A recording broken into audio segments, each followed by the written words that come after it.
think these games are going to be different. Welcome to District Deep Dive, where I, a walking encyclopedia of Hunger Games knowledge, deep dive the entire Hunger Games series. Today, I'm starting coverage on my favorite book in the series, Catching Fire, with chapters 1 through 4.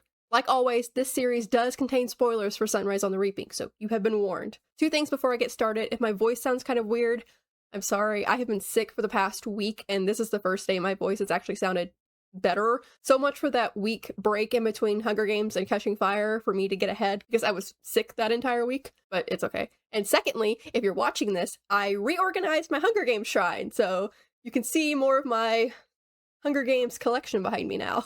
And actually, one more thing before I get started. I wanted to ask you guys, now that I'm going into book 2, do you want me to recover stuff that I've covered in book 1? And I don't mean like full-on topics. I mean more about the symbolism. Like if I've already discussed what, I don't know, like a squirrel symbolizes in another episode, do you want me to include that in Catching Fire? Because for the first 6 episodes, if I already covered something in, let's say, episode 1, I wasn't going to cover it again in like episode 5. But since this is a new book, do you guys want me to retell you what symbolism means? It's mainly for stuff that's throughout the series, let's say like roses. And the same thing goes for like world building topics. Do you guys want me to cover stuff I've already talked about and just add on to it? Or do you want me to just talk about the stuff I'm adding on to? I kind of did that in the first 6 episodes, but that's all in the same like season, I guess, if you want to call it that. Since we're in season 2 now with Catching Fire, do you want me to re-talk about the topics but then add on to it, or just add on to the topics already? Or just like do a brief summary of what I already talked about and then add on to it. So if you could just leave a comment down below letting me know what you guys would prefer, that would be great. And while you're there, don't forget to like, comment, and subscribe, because it really does help with the algorithm. Now that that's out of the way, let's officially get into Catching Fire. To start off, I'm going to do a summary of the 4 chapters I'll be covering. Chapter 1. It's the morning of the start of the Victory Tour, about 6 months since the 74th Annual Hunger Games. Katniss sits unmoving in the freezing woods, dreading the day to come. But the sun persists in rising, so she makes herself stand and heads to check the snare line. Since winning the games, her family no longer relies on these halls, but Gale's family does, no matter how much Gale dislikes it. But now that he's started to work in the mines and only has Sundays off, he doesn't have much of a choice. After collecting the game, Katniss heads back to her old house in the seam to change out of her hunting clothes and into something more her mother finds more appropriate for someone of her status. Buttercup joins her, disliking the Everdean's new home in Victor's village as well, as he leaves every time Prim is at school. After a few minutes in what Katniss considers her real home, she leaves to drop off Game at the Hawthorns. Hazel, Gale's mother, offers Katniss some tea, and they chat for a moment before Katniss makes her way to the Hop. Now with the riches that come from being a victor, Katniss tries to hit as many stalls as she can and spreads out her purchases. When she gets to Greasy Say's stall, she orders some soup and talks with both her and a friendly peacekeeper named Darius. After making her way back to Victor's village, Katniss makes a final stop before heading home and goes to wake up Haymitch. When she enters his badly smelling home, she finds him face down on the table, snoring. After a failed attempt at waking him, Katniss fills the basin with ice water and pours it on him. Haymitch jumps up and starts slashing the air with his knife before coming to his senses. He asks Katniss what she's doing, and Katniss reminds him that he asked her to wake him an hour before the cameras arrive. When he asks why he's all wet, Katniss replies that she couldn't shake him awake, and if he wanted to be baby, he should have asked Peeta. Just then, Peeta enters the room with a fresh loaf of bread. Katniss and Peeta have had a distant relationship after the cameras finished filming their homecoming. Haymitch even points out during their formal exchange that they have a lot of warming up to do before showtime. Katniss leaves and heads across the lawn to her own house. After knocking the snow off her boots, she goes to step inside but is stopped by her mother. Katniss tells her she's taking her shoes off. Astrid has been trying to make everything perfect for the cameras. But Astrid just gives an odd laugh and asks her how her walk was. Confused, since she knows Katniss has been in the woods half the night, Katniss then notices a capital man standing in the kitchen doorway and knows something is wrong, but she plays it off. The man escorts Katniss to the closed door of the study. As she opens the door, she registers the smell of blood and roses and sees a vaguely familiar, small, white-haired man reading a book. And that's when she registers who this man is: President Snow. Chapter 2. President Snow stands in the Everdean study. He's made a trip all the way from the capital. This can only mean one thing: Katniss is in serious trouble. And so is everyone she cares about. Snow asks Katniss to take a seat, saying they can make the situation a lot simpler by agreeing not to lie to each other, to which Katniss agrees. Snow begins telling Katniss that he has a problem, one that began the moment she pulled out those nightlock berries in the arena. People in the capital were convinced Katniss only acted out of love, but not everyone in the districts believed this to be the case. They viewed this as an act of defiance, not as an act of love.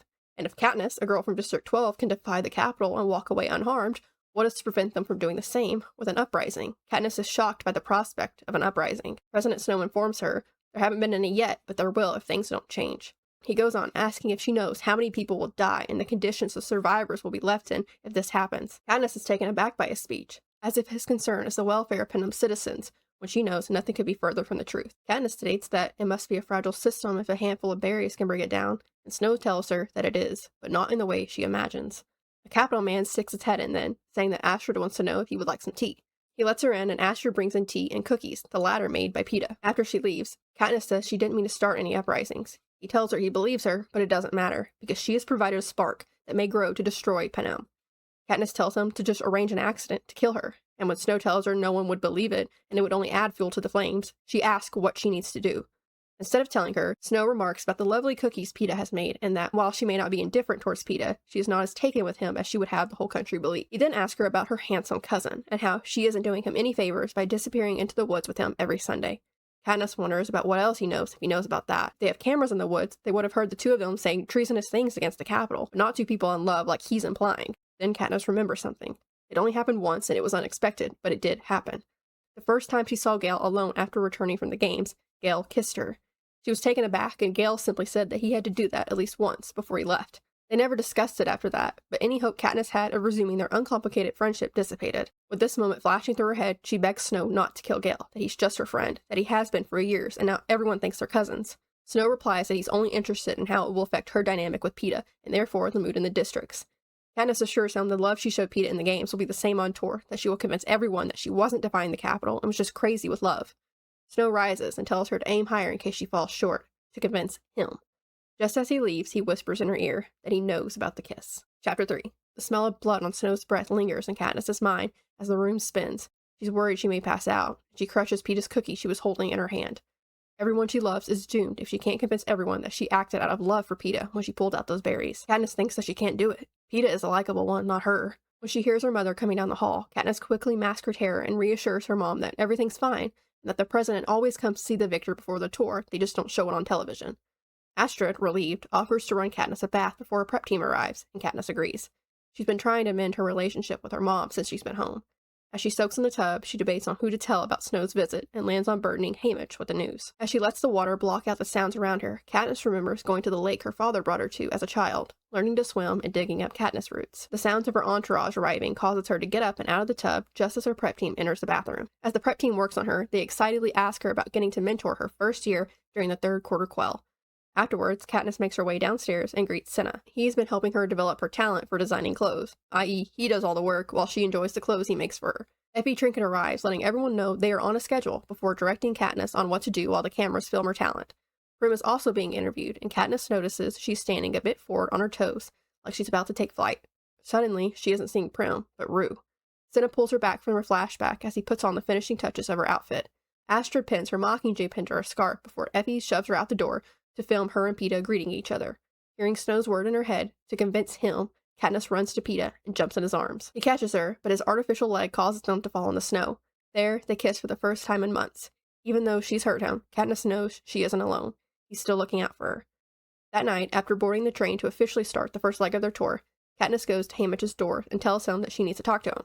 She knows everything on the train is certainly being recorded, and she hesitates. Luckily, the train starts to break at that moment for a fuel stop. Katniss remarks how stuffy the train is, and Haymitch, taking her unspoken cue, pushes past her and opens the door, stating he needs some fresh air, when a Capitol attendant tries to stop him. Katniss apologetically tells the attendant that he's drunk and she will fetch him. Haymitch leads them to the edge of the train and asks her what. She tells him everything, and how they're all going to die if she fails. That if he can just help her get through this trip, but Haymitch cuts her off. Because it isn't just this trip. Every year from here on out, they're going to drag them out to broadcast the details of their romance, and she will only ever be able to live happily ever after with Peeta. The impact of what he's saying hits Katniss. She doesn't get a choice on how her life will go. If she wants a future where all her loved ones are alive, and to stay alive herself, she will have to marry Peeta. Chapter 4. As Haymitch and Katniss walk back to the train, he tells her she could do a lot worse. When she gets back to her room, she thinks about how true everything Haymitch said is, including his last comment. But that isn't the point. Another one of the few freedoms she had is being taken away from her. She wonders if Snow will insist on them having children, and how with all the trouble she's caused, she is probably guaranteed any child of hers a spot in the games. The next morning, Effie wakes her to be prepped by her prep team. At lunch, everyone is up and talking, but Katniss sits silently, too weighed down by everything. When the train is delayed, Effie begins to talk about the impact on their schedule. Katniss snaps and tells her no one cares before getting up and leaving. Exiting the train, Katniss walks a couple hundred yards down the track and sinks to the ground. When she hears footsteps behind her, she tells who she assumes is Haymitch coming to chew her out that she isn't in the mood for a lecture. Peeta, to her surprise, responds and takes a seat next to her.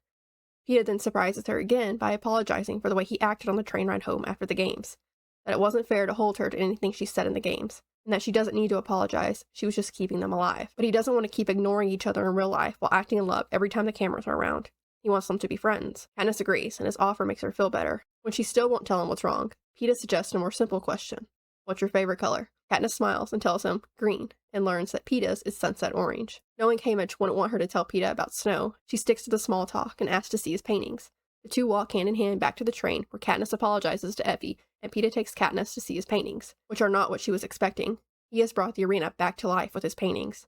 Since they're almost at District 11, Katniss and Peta go to the last train car to get a better view. Not only is the terrain different from 12, but the heavily guarded fields are as well. The district is massive, and the small communities of shacks for homes make the houses in the seam look upscale in comparison. When they arrive at the Justice Building, they are ushered to the stage for their first ceremony. As they take the stage, Katniss looks to the platform with the fallen tributes' families. Thresh and Rue's families. After their scripted responses, Peta speaks then about Thresh and Rue, and states that as a token of their thanks, they would like each of the tributes' families to receive 1 month of their earnings for the rest of their lives. Grateful at this perfect gift, Katniss kisses him. As the ceremony is about to conclude, Katniss notices one of Rue's sisters. She has to say something. If she doesn't, the gesture she made by covering Rue in flowers in the arena will mean nothing. Katniss stumbles forward and gives her own thanks. First to Thresh's family. She didn't know him well, but she respected him. And then to Rue's family. How Rue will always be with her, and how everything beautiful brings her to mind. Lastly, she thanks the crowd for the bread. Then, an old man in the crowd whistles Rue's 4-note tone. In unison, every person in the crowd touches the 3 middle fingers of their left hand to their lips and holds it out to Katniss. Dread fills her. She had only wanted to express her thanks, and this very public salute to a girl who defied the Capitol will not go over well with Snow. Her mic is shut off before they can say anything more, and they are about to go back inside the Justice Building when Katniss stops, realizing she forgot the flowers she had been given. Peta then offers to retrieve them for her. It's because of this that they're not inside and are still under the veranda that they see a pair of peacekeepers dragging the man who whistled to the steps, pushing him to his knees and putting a bullet through his head. Now on to world building. So the first thing I'm going to cover is Victor's Village. Each district has one, but in District 12, it's located about half a mile from the square in the center of town. Victor's Village is a separate community with green dotted with flowering bushes surrounding it. There are 12 houses, 9 of them are empty, the other 3 occupied by Katniss's family, Peta, and Haymitch. Each house is large enough to fit 10 of Katniss's original home. And quote, the houses inhabited by Katniss and her family and Peta give off a warm glow of life. Lit windows, smoke from the chimneys, bunches of brightly colored corn affixed to the front doors as decoration for the upcoming harvest festival.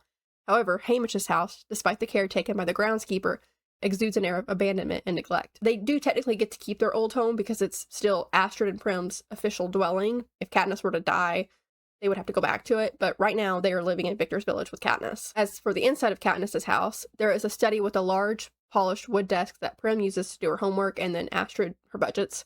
There are carved straight-back chairs in front of the desk that Katniss says is made for people taller than her, and unlike their home in the seam, this house has a limitless supply of hot running water. She says that we only had cold at our home in the seam, and a bath meant boiling the rest over the fire, so that is a luxury they're still not used to yet. The Victory Tour. The Victory Tour takes place strategically almost midway between the annual Hunger Games. It's a weeks-long event where the victor or victors this year will go district to district, and they celebrate them winning that year's Hunger Games. Quote, usually it kicks off in 12 and then goes into sitting district order to 1, followed by the capital. The victor's district is skipped and saved for the very last, since 12 puts on the least fabulous celebration, usually just a dinner for the tributes and a victory rally on the square, where nobody looks like they're having any fun. It's probably best to get us out of the way as soon as possible. This year, for the first time since Haymitch won, the final stop on the tour will be in 12, and the capital will spring for the festivities. This year, by noon, on the day of the start of the tour, reporters and camera crews and the victors' prep teams and stylists and their escort, Effie, will arrive in District 12 from the capital. Leading up to the Victory Tour, Katniss says that they've been sending me all kinds of stuff about my itinerary and what protocol will be observed in each district. For previous Victory Tours, Katniss says that she remembers seeing the winning tributes with their mentors and their stylists, and even some high government officials have made appearances occasionally, but she has never seen President Snow, that he only attends celebrations in the capital. Period. Prim got out of school early for the event, and she is interviewed as well. And the first outdoor shot of Katniss and Peta's tour is them greeting each other at the beginning of their tour. And then, quote, the rest of the day is a blur of getting to the station, bidding everyone goodbye, the train pulling out, the old team, Peta and me, Effie and Haymitch, Senna and Portia. As for in the districts, there is a platform that's constructed at the bottom of the stage for the fallen tributes' families. So District 11 is the first stop on the Victory Tour, and quote, Peta and I will be introduced, the mayor of 11 will read a speech in our honor, and will respond with scripted thank yous provided by the Capitol. If a victor had any special allies among the dead tributes, it is considered good form to add a few personal comments as well. In some of the districts, the victor or victors will ride through the city while the crowd cheers for them, but in District 11, their appearance is confined just to the square. And Katniss says maybe it's because there's not much of a city to begin with, things being so spread out, or maybe they just don't want to waste so many people while the harvest is on. For District 11 specifically, when they get there, there's no welcoming committee, it's just peacekeepers, and they put them in an armored truck and then take them straight to the Justice Building. They go in the back and they don't let them look around, they just take them straight to the front entrance. And Katniss says, I can hear the anthem beginning outside the square. Someone flips a microphone on me, and then they are walking out the door to start the ceremony. After the applause dies down, the mayor gives a speech in Katniss and Peeta's honor, and then two little girls bring them a bouquet of flowers, a giant bouquet of flowers. And then the mayor presents them each with a massive plaque that it's so big, Katniss actually has to put down her flowers to hold the plaque. And then after this, they're supposed to go back into the Justice Building, and then there'll be a dinner served. Like I mentioned, there's platforms for the fallen tributes' families. So in District 11, on Thresh's side, there's an old woman with a hunched back that Katniss thinks may be Thresh's grandmother, and then a tall, muscular girl that Katniss guesses is Thresh's sister. And then on Rue's side, you have her parents and her 5 younger siblings. The victor's talent. So each victor is supposed to take up a talent after their games because they're not having to go to school or to work. Katniss says it could be anything really, as long as they can interview you about it. Peeta's talent is painting, and Effie sends Katniss a list of suitable talents that she can use because hunting illegally can't really be her talent. Aster tries to get her into cooking and flower arranging and playing the flute, but she doesn't take to any of them, but Prim does. Senna eventually steps in to help Katniss when she can't find a talent, to help her develop her passion for designing clothes, which, quote, really required development since it was non-existent, but I said yes because it meant getting to talk to Senna, and he promised to do all the work. Just a little bit more about victors for the time being. With all the riches that come from being a victor, Katniss says that 1 month of the victor's earnings could provide for a whole family for an entire year. But all that riches doesn't guarantee that victor's safety, of course,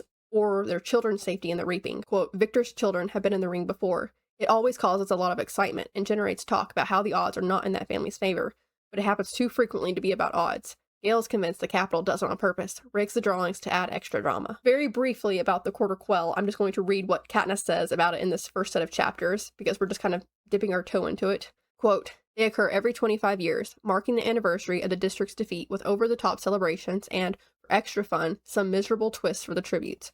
I've never been alive for one, of course, but in school I remember hearing that the second Quarter Quell, the Capitol demanded that twice the number of tributes be provided for the arena.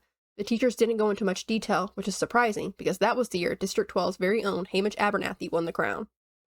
And then I'll just add in here that the 25th Hunger Games, the first Quarter Quell, was that everyone had to vote on who the tributes for that year's games were going to be. Next, I'm going to move on to District 11. I've already talked about District 11 in a previous episode, so this also comes into, do you guys want me to go back over all that stuff or just add on here? Right now, I'm just going to add on as like a part 2 for District 11. Specifically, it was in episode 4 of my Hunger Games coverage, so I'm just going to be expanding on that like I mentioned in that episode now. I'm just going to cover the square and the inside of the Justice Building. The Justice Building is a huge marble structure that's located in the square. Quote, once it must have been a thing of beauty, but time has taken its toll. Even on television, you can see ivy overtaking the crumbly facade, the sag of the roof. The square itself is ringed with run-down storefronts, most of which are abandoned.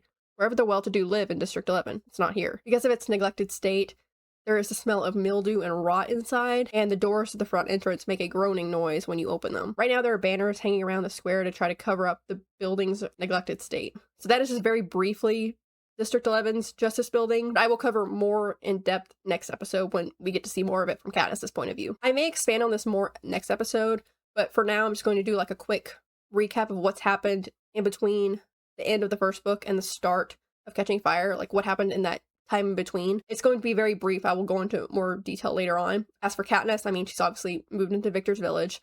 She started spending more time with Madge. She's also getting to talk with Senna on the phone because he's helping her with her talent. And Senna is the only person she uses the phone to call right now because almost no one else she knows owns a phone. This house just came with one. She's not going to call Peeta, obviously, at this point in time. Hamish tore his phone out of the wall years ago. Madge has one, being the mayor's daughter, but if they want to talk, they just do it in person. So Senna is the only person she uses to talk to on the phone. She's also had to kind of start changing the clothes she wears. She still wears her hunting gear to go out hunting, but her mother thinks that certain clothes are more accurate to her status now. The morning of the victory tour, Katniss leaves the woods and goes to change at her old house into some different clothes. Now, she says, I exchanged my father's old leather jacket for a fine wool coat that seems too tight in my shoulders. Leave my soft, worn hunting boots for a pair of expensive machine-made shoes that my mother thinks are more appropriate for someone of my status. But these clothes aren't really comfortable to her, that she says even the boots, they pinch her toes. Hida has obviously moved into Victor's village. He started painting for his talent. He's painting the games to help with his nightmares. Katniss is suffering from nightmares too.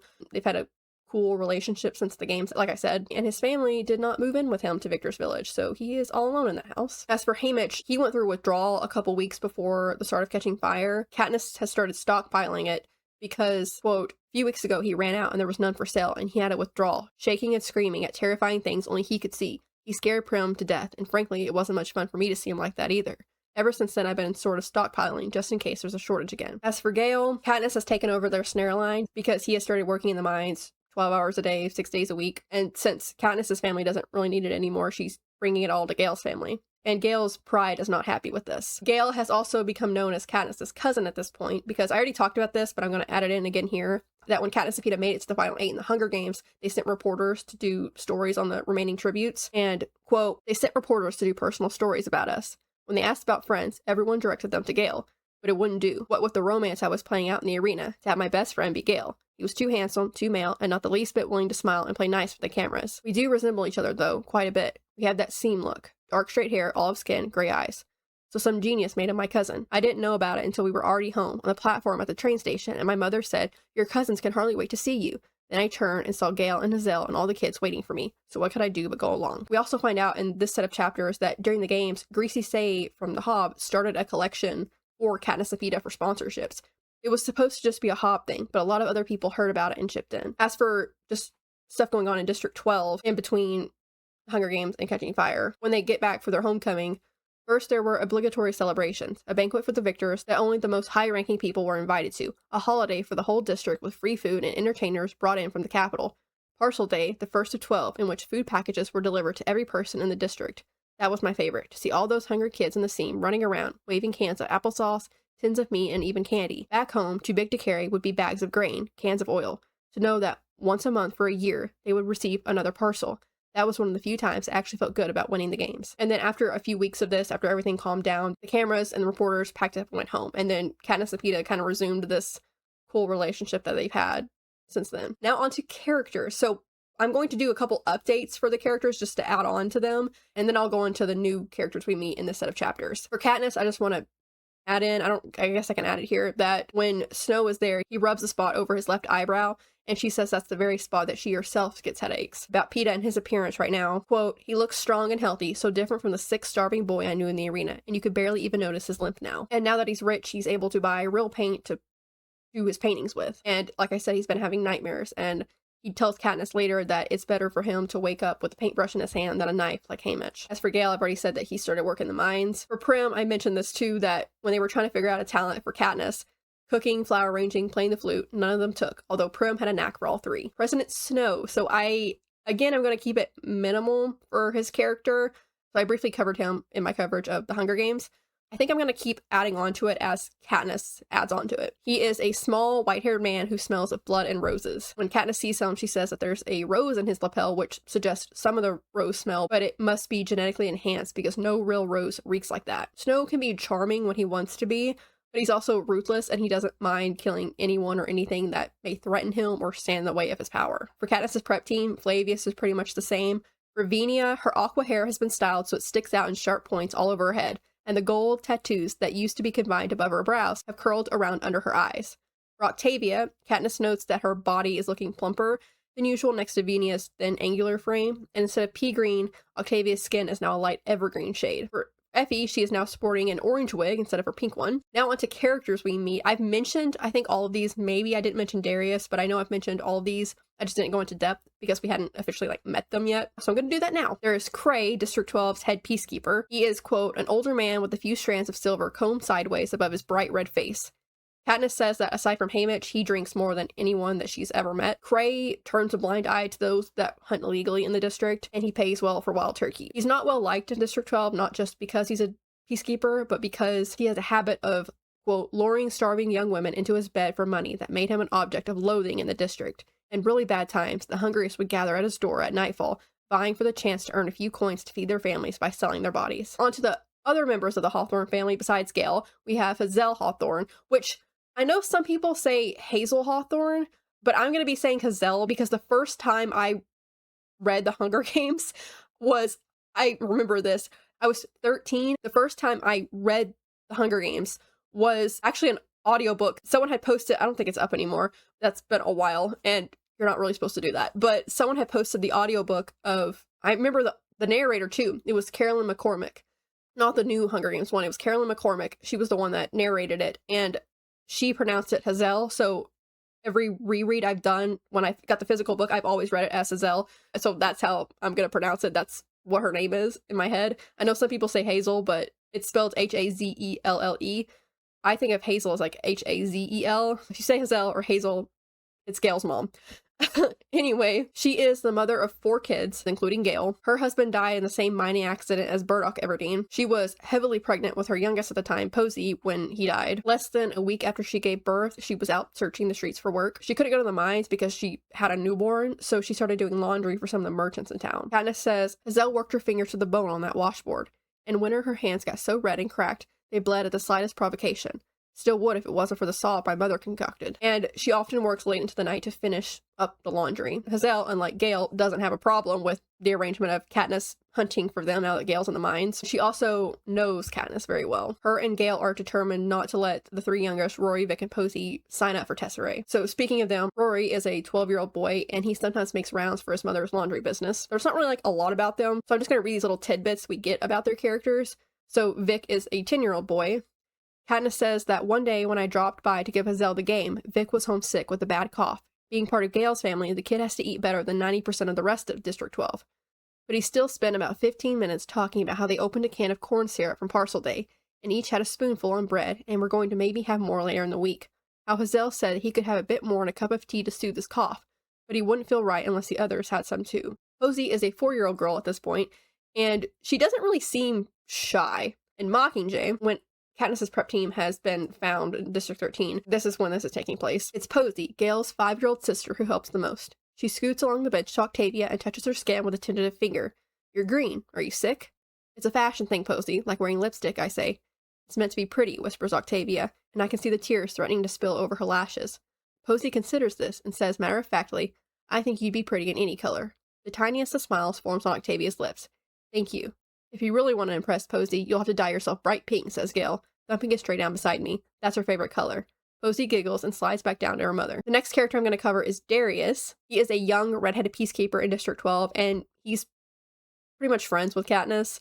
He likes to tease her when they're in the hob. Katniss says that as law enforcers go, he's one of her favorites. He's, quote, never really throwing his weight around, usually good for a joke. He's probably in his 20s, but he doesn't seem much older than I do. Something about his smile, his red hair that sticks out in every which way, gives him a boyish quality. These last 3 we don't have names for, but they are mentioned and they have a little bit of descriptors, so I want to talk about them here. One of Rue's sisters, we don't know her name, but she is one of Rue's 5 younger siblings. Katniss says she looks to be about 9 and is almost an exact copy of Rue, down to the way she stands with her arms slightly extended. And she is the one that's looking at Katniss in that reproachful way that causes Katniss to be like, I have to say something. Thresh's grandmother, she is an older woman with a hunchback that Katniss wonders if she is Thresh's grandmother. When Katniss tells them that Thresh denied joining the careers, she raises her head and a trace of a smile plays on her lips. The District 11 man that does the whistle and signals for everyone to salute, he is a wizened old man in a faded red shirt and overalls, and he is dragged to the steps and shot in the head by peacekeepers. Now onto the deep dive section of this episode. So I will cover foreshadowing, parallels, symbolism, and everything in between in this section. To start off is one of my favorite quotes in the series, and is now a reference to Sunrise on the Reaping as well, is the moment at the very beginning of Catching Fire. Katniss says, I can't fight the sun. I can only watch helplessly as it drags me into a day that I've been dreading for months. And one of my favorite quotes, even before Sunrise on the Reaping, is, the sun persists in rising, so I make myself stand, which is symbolic for Katniss's journey, obviously. And then we also get that little Sunrise on the Reaping parallel, I guess, because Katniss will be the one to help prevent the sun from rising on another reaping. Sorry, my voice, it sounds like I'm crying. Not yet. Pivoting from that, Katniss's PTSD is now more prevalent to us, and her anxiety. Like a small instance of this is when Snow is leaving and he comes and he whispers in her ear that he knows about the kiss. She flinches because she didn't see him coming, and then he's right there. She also mentions again about when her father was killed in a mining explosion, the PTSD that she got from that. When she's talking about Gale being down in the mines and having to stand being down there, She says that after her father was killed in that explosion, I could barely force myself onto the elevator. The annual trip became an enormous source of anxiety. Twice I made myself so sick in anticipation of it that my mother kept me home because she thought I had contracted the flu. Because Katniss does not like being underground, which I talked about in the Hunger Games. And then nightmares. So she suffered from nightmares before the games, but that was mainly about her father's death.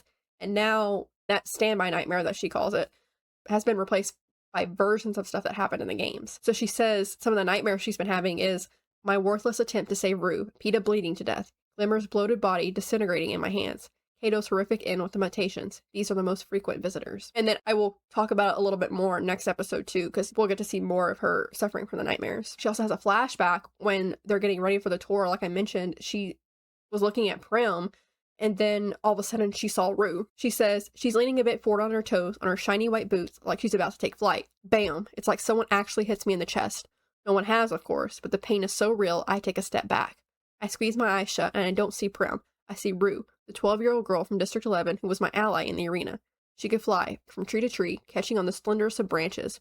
Rue, who I didn't save, who I let die. I picture her lying on the ground with a spear still wedged in her stomach. And I want to quickly point out that that's foreshadowing for Prim's death as well. And then she has like a panic attack, I guess I want to call it, or the start of one, is when they're in District 11 after the man gives a salute and she's just like, shit, I didn't mean to do this. She says, I feel funny and have to stop for a moment. Little bits of bright sunshine dance before my eyes. Are you all right? Peeta asked.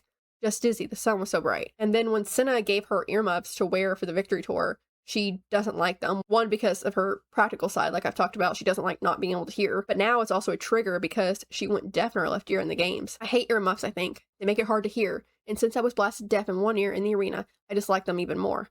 After I won, the capo repaired my ear, but I still find myself testing it. Her anxiety also goes into this habit she has, which I've talked about, is her biting her nails. She even says that I bit my nails to stubs in these past couple months. I thought about trying to break the habit, but I couldn't think of a good reason I should. More on to Katniss. She has started to learn what it is really like being a victor. All those illusions she had of it, of what it was like pre-games and the Capitol's propaganda version of how just glorious it is being a victor, has been dissuaded. When she goes back to her old house, she says, I mourn my old life here. We barely scraped by, but I knew where I fit in.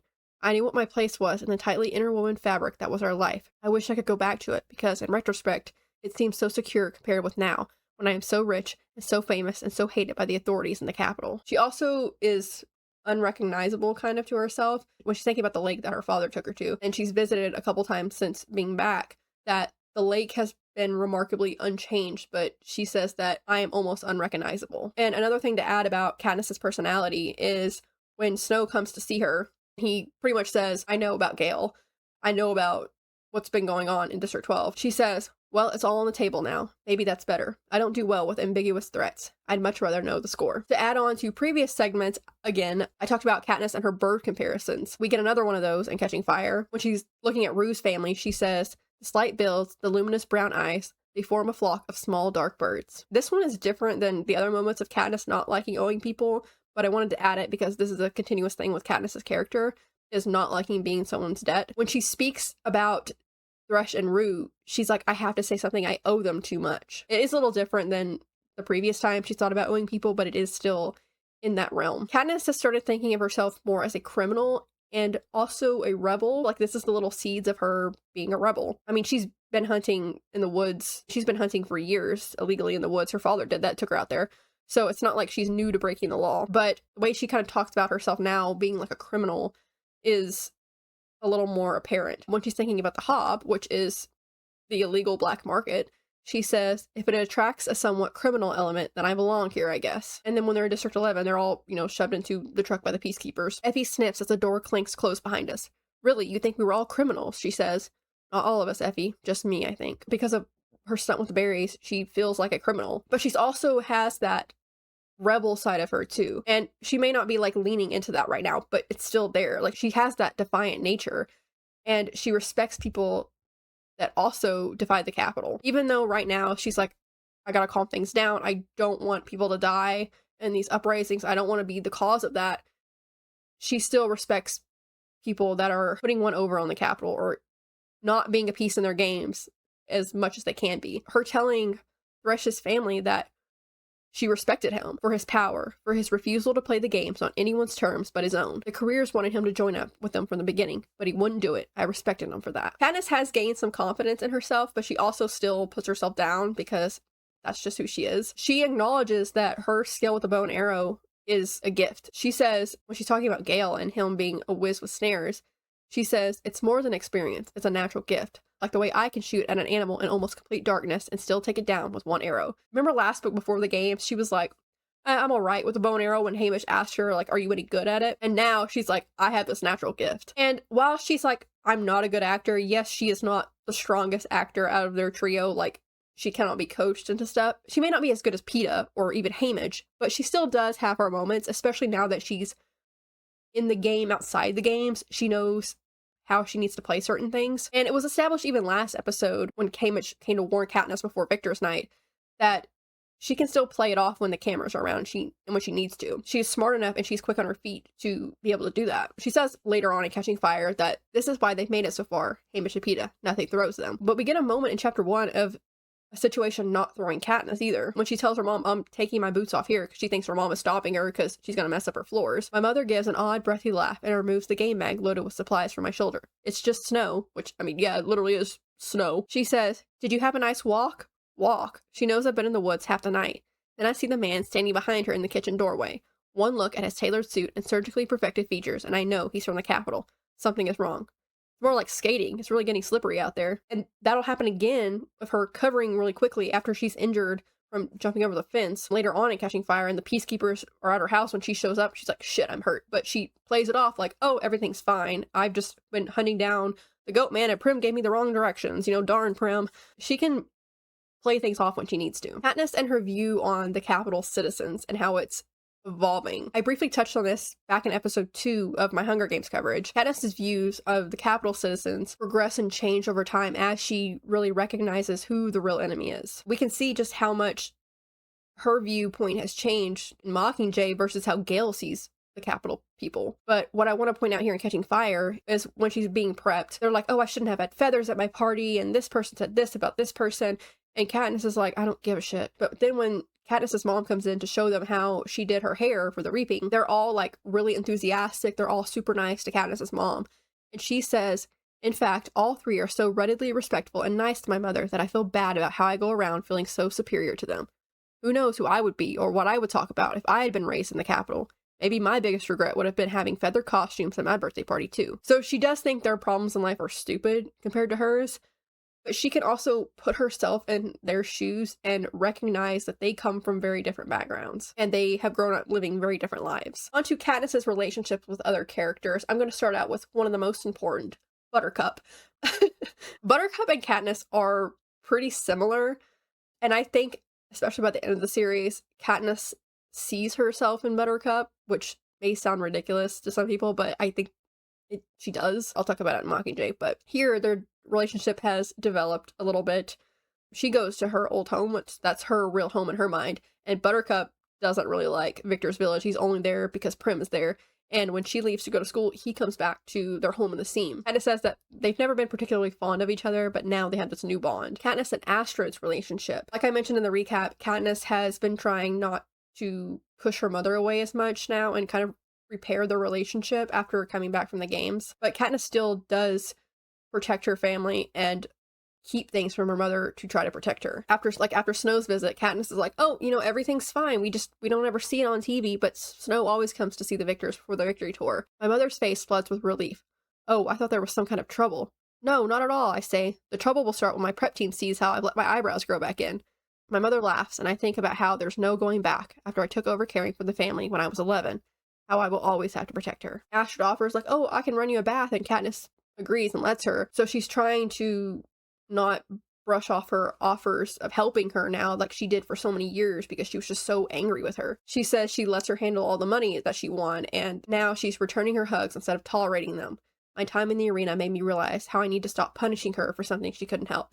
Specifically the crushing depression she fell into after my father's death. Katniss will really come to understand the depression that her mother fell into after Prim's death, and then even after Peeta's capture as well in Mockingjay. She says, but sometimes things happen to people and they're not equipped to deal with them. Like me, for instance, right now. And while Astrid may not be the greatest mother of all time, she is still Katniss's mom and she cares about her daughter, and she also knows Katniss. And that's evident because Katniss brings up what her mother said and did for her after her and Peeta's homecoming. I think Astrid knew that at the very least Katniss was playing this up for the cameras, and she was going to have to continue to do so. And Astrid obviously doesn't know how Katniss really feels about Peeta, because Katniss doesn't even know herself. So she gives her an out and an excuse to distance herself from Peeta if she wants to. I mentioned this in the last episode of my Hunger Games coverage when Katniss and Peeta got home, but a reporter asked Astrid, how do you feel about Katniss's new boyfriend? She replied that while Peeta was the very model of what a young man should be,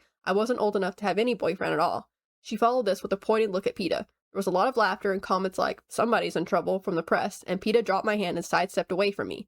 That didn't last long. There was too much pressure to act otherwise, but it gave us an excuse to be a little more reserved than we'd been in the Capitol, and maybe it helps account for how little I've been seen in Peeta's company since the cameras left. She gave Katniss, and Peeta for that matter, an out if they wanted it. She's not really in a position to tell Katniss what to do anymore, and even in Mockingjay, she'll say, no one runs anything by me anymore when it comes to Katniss. But she is still Katniss's mom, and the people in the Capitol, they don't know, people in the districts don't know the relationship between Katniss and her mom. She's still her mom, so she can play that angle up, being like, oh, no boyfriend for you, kind of thing, and let them blame me for why you and Peeta aren't being seen so much together, giving them an out. Which there are some gripes, of course, we all have with Astrid, especially in Mockingjay after Prim's death. She is, at least in this moment, she is showing that she cares about Katniss. It's such a small thing, but I think it just shows Astrid still knows her daughter, and she's like, blame me, you can blame me, let the Capitol blame me, I'm the reason you guys can't be together, that kind of thing. And Katniss acknowledges that she did this for me. It's hard to tell if this had been 100% real on both their parts, how Astrid would have felt about Katniss having a boyfriend. I've always read this as she's playing up the mom that's like, you can't date, you're too young thing, but we'll never really know if she would have really been like that if it wasn't for the games and the cameras. If Katniss and Peeta had gotten together before the games, if she would have actually been like that, or if she's just acting like that for the camera's sake. What do you guys think? What is your headcanon about Astrid? Because she doesn't really have a leg to stand on anyway. If you let your 11-year-old take over as head of the family and are letting your daughter starve, when she's 16, you don't really get to tell her who she can and can't date. If that was actually the case. I don't think that's the case. I think she's just playing it up. But I want to know what's your guys' headcanon about Astrid. On to Gale. I'm gonna get heated. I kept telling myself, no, wait for catching fire, and I still do have to wait for some of these moments. But I can start ranting about Gale now. So I'm going to cover first some similarities between Gale and Katniss, because they are a lot alike, and Katniss will even acknowledge that. She says, I think of Gale, who is only really alive in the woods, with its fresh air and sunlight and clean flowing water. Just like Katniss. Before the games, Gale told Katniss, you only smile when you're in the woods. And they both don't like owing people or charity. It's probably a seam thing, but it's also something they both have in common. She says, and here I am with buckets of money, far more than enough to feed both of our families, and he won't take a single coin. It's even hard for him to let me bring in the meat, although he'd surely have kept my mother and Prim supplied if I had been killed in the games. I tell him he's doing me a favor, that it drives me nuts to sit around all day. Even so, I never jump off the game when he's at home. Okay, now on to Gale and Katniss and Gale's relationship post-games. So, like I've said, Gale is not Gale is not the worst person alive, but he's an asshole, okay? Because your best friend just went through the most traumatic experience of her life to date. She watched kids die. She was forced to kill other kids. She suffered mentally and physically throughout the games. The games of the Capitol have taken away her sense of security. Everything in her life has changed. And you haven't seen her in over a month. And you didn't know when you last saw her if you were going to see her alive again. And instead of being there for her, even if you are in love with her and you are jealous of Peeta, instead of you being there for her after this traumatic experience, you make her think that she lost her best friend on top of everything that she went through. And again, Katniss and Gale were not in a relationship at all. Gale, he had feelings for her, yeah, but he never told her. They'd never kissed, nothing. That is her best friend. And she even knew coming back from the games, she knew Gale was not going to react well to the romance that her and PETA were having on screen. It's his possessiveness. He is just possessive and he's jealous and he's an asshole. And you see the comparison between how Gale treats Katniss and how PETA treats her. And I will talk about that more in a second. But as for Gale, because I want to rant about Gale, after returning from the games, the first Sunday that the cameras were all gone and that she was able to safely escape into the woods for the first time since the games, Katniss says, "I waited at least 2 hours. I began to think that he'd given up on me in the weeks that had passed, or that he no longer cared about me, hated me even. And the idea of losing him forever, my best friend, the only person I'd ever trusted with my secrets, was so painful I couldn't stand it, not on top of everything else that had happened. I could feel my eyes tearing up and my throat starting to close the way it does when I get upset. Then I looked up and there he was, 10 feet away, just watching me. Without even thinking, I jumped up and threw my arms around him, making some weird sound combined laughing, choking, and crying. He was holding me so tightly that I couldn't see his face, but it was a really long time before he let me go, and then he didn't have much of a choice, because I got in this unbelievably loud case of the hiccups and had to get a drink." So, from Katniss's perspective, she's been thinking, I've lost my best friend. PETA's mad at me, like, I've hurt PETA. Everything in her life has been flipped upside down. And now she's thinking, on top of everything, my best friend hates me now. Because of what I had to do to stay alive in the games, my best friend hates me. And so then when she sees him there, she's like, oh, thank God, I didn't lose my best friend on top of all of this. And again, this has only been a few weeks that she's been back from the games. And she hasn't had time to process any of what she's went through yet. She hasn't had time to process her feelings about PETA, nothing.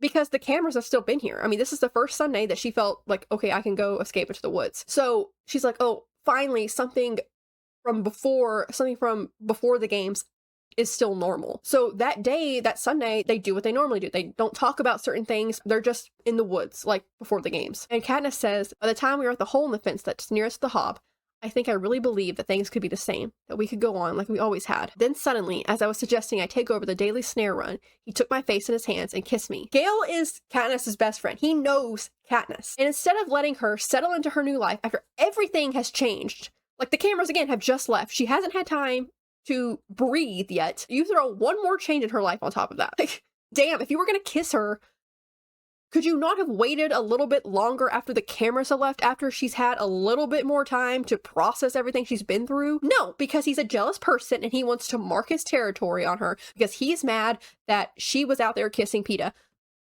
You have no leg to stand on, Gale. None. I mentioned, I know before, the way that Katniss describes kissing PETA and how she describes kissing Gale. Like, it's a meme at this point in the fandom. So, when Gale kisses her, she says, I was completely unprepared. You would think that after all the hours I spent with Gale, watching him talk and laugh and frown, that I would know all there was to know about his lips. But I hadn't imagined how warm they would feel pressed against mine, or how those hands, which could set the most intricate of snares, could as easily entrap me. Entrap. That's the word she uses when she's referring to Gale holding her to kiss her. And she's thinking about how he entraps animals in his snares. And then she says, I think I made some noise in the back of my throat, and I vaguely remember my fingers curled tightly closed, resting on his chest. Then he let me go and said, I had to do that, at least once, and he was gone. Despite the fact that the sun was setting and my family would be worried, I sat by a tree next to the fence. I tried to decide how I felt about the kiss, if I had liked it or resented it, but all I really remembered was the pressure of Gale's lips and the scent of the oranges that still lingered on his skin. It was pointless comparing it with the many kisses I'd exchanged with PETA. I still hadn't figured out if any of those counted. Finally, I went home. If you have to try to figure out if you liked a kiss or you resented it, you didn't like it, okay? Just that word resented. She didn't say if I liked it or not. She said if I liked it or I resented it. I just want to point that out. And then after he did that and just walked off, she didn't see Gale again until the following Sunday. And he didn't even acknowledge it. He didn't say anything about it. Katniss said that she had this whole speech worked out that how she didn't want a boyfriend and never planned on marrying, but she didn't end up using it because Gale acted like the kiss never happened. And she says maybe he was waiting for me to say something or kiss him back. Instead, I just pretended it had never happened either, but it had. Gale had shattered some invisible barrier between us, and with it, any hope I had of resuming our old, uncomplicated friendship. Whatever I pretended, I could never look at his lips in quite the same way. She wanted her old, uncomplicated friendship back after the games. In chapter 1, she said, it's not like it used to be before, when we could tell each other anything. The games have spoiled even that.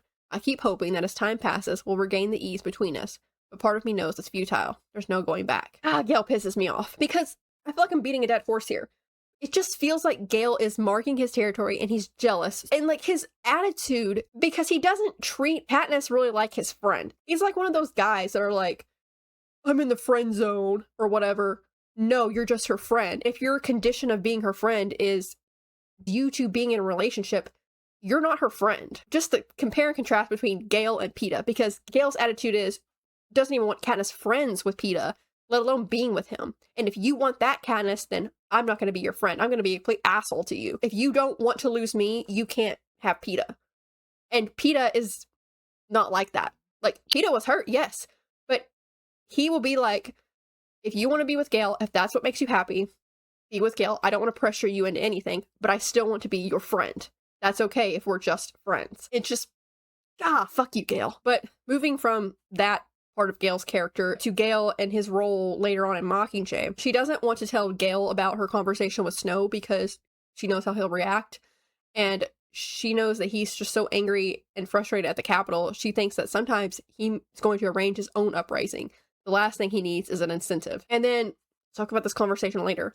When he initially agrees to run away with Katniss after Snow's threat, after the victory tour, when he learns about the uprisings, he's like, no, I'm not going. If the revolution's starting, I'm staying here. The first chapter at Catching Fire also foreshadows Gale's actions in Mockingjay. She says, he's something of a whiz with snares, rigging them to bent saplings so they pull the kill out of reach of predators, balancing logs on delicate stick triggers, weaving inescapable baskets to capture fish. I know I can never quite replicate his eye for balance, his instinct to where the prey will cross the path.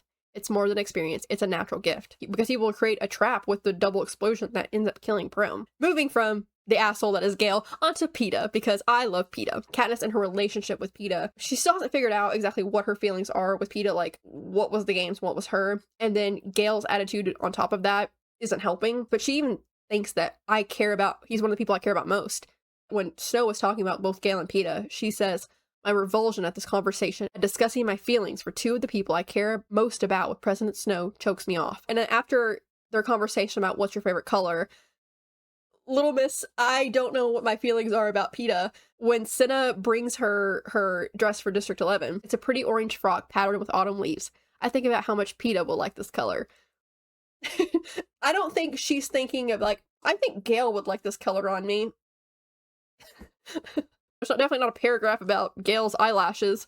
I can't wait to get to that scene to compare the two. And then when Peeta gifts the families of Thresh and Ruse a month of their earnings for the rest of their lives, I look at Peeta and he gives me a sad smile. I hear Hamish's voice. You could do a lot worse. At this moment, it's impossible to imagine how I could do any better. The gift is perfect, so when I rise up on my tiptoes to kiss him, it doesn't seem forced at all. More about their relationship. This line is funny, but there's also a couple things I want to point out in it. When she's trying to think of who do I tell about Snow's visit, she says, then there's Peeta, who will be my partner in this deception. But how do I begin that conversation? Hey Peeta, remember how I told you I was kind of faking being in love with you? Well, I really need you to forget about that now and act extra in love with me, or the president might kill Gale. I can't do it. Besides, Peeta will perform well whether he knows what's at stake or not.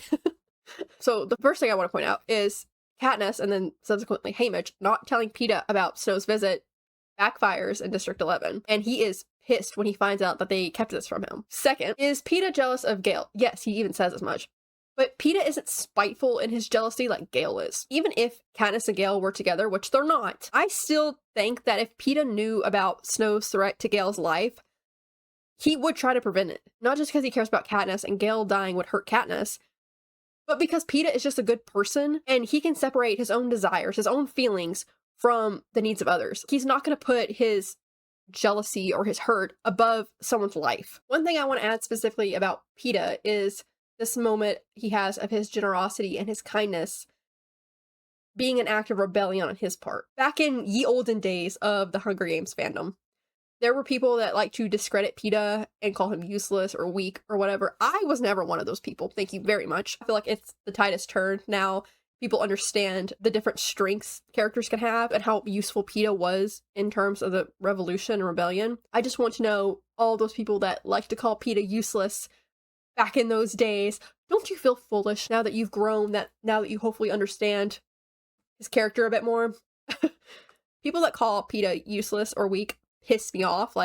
Tell me you don't understand the character. And especially the people that are like, I'm Team Gale. In the big year of 2026, it wasn't really a thing with a love triangle. And if you think Katniss should have ended up with Gale, you do not understand the character at all. And those people piss me off when they act like they do. But anyway, there's this moment of Peeta showing how violence isn't the only way to fight an oppressive system. So when Peeta gives 1 month of Katniss and Peeta's earnings to Thresh and Rue's families, that in itself is kind of an act of rebellion. Katniss says, the crowd can't help but respond with gasps and murmurs. There's no precedent for what Peeta has done. I don't even know if it's illegal. He probably doesn't know either, so he didn't ask in case it isn't. Back to Katniss and Peeta's relationship. Like I mentioned, their relationship since the cameras left after the games have been pretty cool since then. They've been pretty formal because Peeta was hurt, so he pulled away. And then Katniss didn't want to hurt him even more, so she pulled away. And then you have everything with like Gale on top of that. And so they've just been not really talking. After Katniss throws the bucket of ice water on Haymitch and Peeta comes in, she says, just the sound of his voice twists my stomach into a knot of unpleasant emotions like guilt, sadness, and fear, and longing. I might as well admit there's some of that too, only it has too much competition to ever win out. There's more instances of Peeta being a rock for Katniss. This is a small moment, but it's always stood out to me, because after her conversation with Snow, she almost is like to the point of blacking out because she's kind of like having a panic attack. And so she had been holding Peeta's cookie in her hand. And even though he isn't actually there, he gave her something to hold on to when her world was just spinning out of control. She says, I didn't even know I was crushing it, but I guess I had to hold on to something when my world veered out of control. And then during their first kiss in months, she says, it's full of fur and snowflakes and lipstick.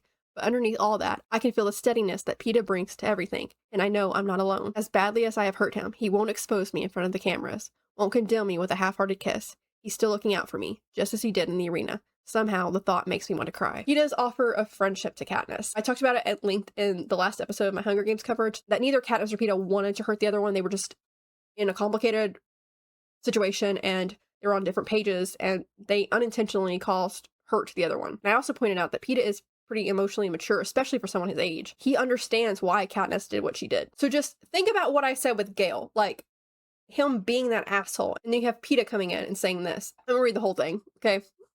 If you're new to this series, I like to quote stuff because no one can say it better than Suzanne Collins herself, okay? So he says, look, Katniss, I've been wanting to talk to you about the way I acted on the train. I mean, the last train. The one that brought us home. I knew you had something with Gale. I was jealous of him before I even officially met you, and it wasn't fair to hold you to anything that happened in the games. I'm sorry.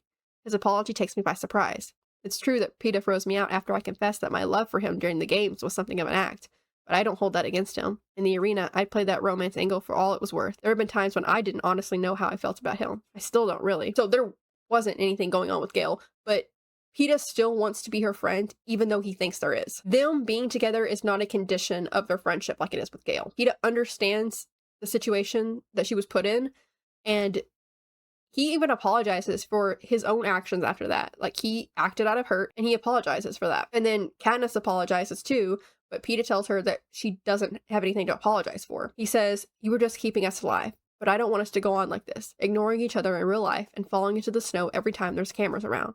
So I thought if I stopped being so, wounded, we could take a shot at just being friends, he says. And then having Peeta back makes Katniss feel better. She says, all my friends are probably going to end up dead, but refusing Peeta wouldn't keep them safe. Okay, I say, his offer does make me feel better. And then we get the famous, what's your favorite color scene between them. When Peeta asks her what's wrong, she still won't answer. And he says, let's start with something more basic. Isn't it strange that I know you'd risk your life to save mine, but I don't know what your favorite color is, he says. A smile creeps onto my lips. Green, what's yours? Orange, he says. Orange, like Effie's hair, I say. A bit more muted, he says. More like sunset. Sunset, I could see it immediately. The rim of the descending sun, the sky streaked with soft shades of orange. Beautiful. And that conversation will be called back to in Mockingjay after Peeta's hijacking and him being sent to Squad 451. The scene breaks my heart. Peeta asks Katniss, your favorite color? It's green? That's right.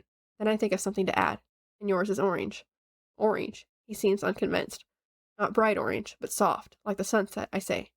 At least that's what you told me once. Oh, he closes his eyes briefly, maybe trying to conjure up that sunset, then nods his head. Thank you. Peeta doesn't even remember his own favorite color after his hijacking, but he remembered Katniss's. We get a mini full circle moment when Katniss and Peeta walk back to the train after this conversation about them being friends and catching fire. It's good to feel his fingers intertwine with mine again, not for show, but an actual friendship. We walk back to the train hand in hand. And I say it's full circle because remember, at the end of the Hunger Games, they walked hand in hand out of the train and then had that conversation about, oh, you were acting. And then Peeta walked back alone. Now, fast forward to Catching Fire, Katniss walked out alone and Peeta came to join her. The first conversation that damaged their relationship happened on the train tracks, and now you have this conversation that helps heal their relationship. So then, after they've healed their relationship, I don't know how to explain this. You had them holding hands, and then the relationship broke, let's say. And then one of them walks back, and they're separate. And then they're still in the same, like, walking out alone. And then Peeta comes and joins Katniss. And then when they leave to go back to the train, they're holding hands again. So their relationship is more mended now.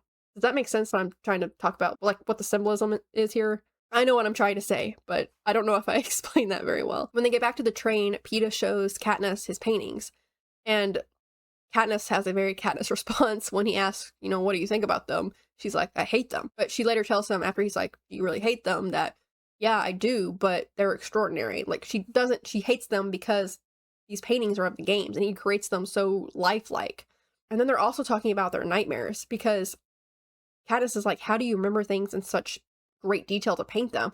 And Peeta goes, I see them every night. And then they talk about their nightmares, because Katniss is like, I do too. So they are at least talking about their nightmares with each other, unlike Haymitch does, who doesn't talk about them. And Katniss asks him, does it help to paint these nightmares out? And Peeta tells her that he tells himself it does, and it helps him be a little less afraid to go to sleep, but the nightmares are still there. And Katniss is like, well, maybe they won't, because Haymitch's haven't. Because Haymitch sleeps with a knife in his hand, and he doesn't like to sleep when it's dark out because he suffers from these nightmares. And so Peeta agrees, like, yeah, maybe they won't go away, but for me, it's better to wake up with a paintbrush than a knife in my hand.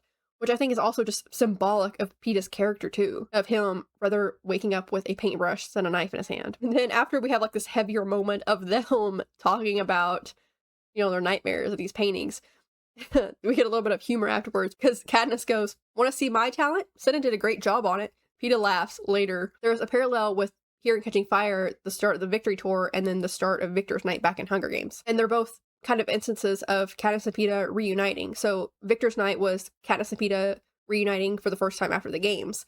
And then here on the first night of the Victory Tour, this is them kind of reuniting after the strained relationship they've had. And both times Katniss runs and flings herself in his arms. On Victor's Night, he staggers back, almost losing his balance. And that's when I realized the slow metal contraption in his hand is some kind of cane. He rights himself, and we just cling to each other while the audience goes insane. And then in Catching Fire, when she runs to him, he catches me and spins me around and then slips. He still isn't entirely in command of his artificial leg. And we fall into the snow, me on top of him, and that's where we have our first kiss in months. Moving to Katniss, Peeta, and Haymitch's relationship, Katniss has a thought of one of her owing people moments when she's thinking of Haymitch. He's surly, violent, and drunk most of the time, but he did his job, more than his job, because for the first time in history, 2 tributes were allowed to win. So no matter who Haymitch is, I owe him 2, and that's for always. I'm so glad they kept in the movie when Katniss pours the bucket of water on Haymitch's head to wake him up, because they'll make a smartass to each other when you see their relationship, and then it's just funny, their smartass remarks. Katniss tells Haymitch in the book and the movie that, you know, if you wanted to be babied, you should have asked Peeta. And then when Peeta walks in, he's like, ask me what? And then Haymitch responds, asked you to wake me without giving me pneumonia. Katniss tells him, you know, take a bath, Haymitch. In the movie, they add him going, I just did. This moment with Katniss, Peeta, and Haymitch is also directly called back to in Mockingjay. Peeta keeps us all in fresh baked goods. I hunt, he bakes, Haymitch drinks.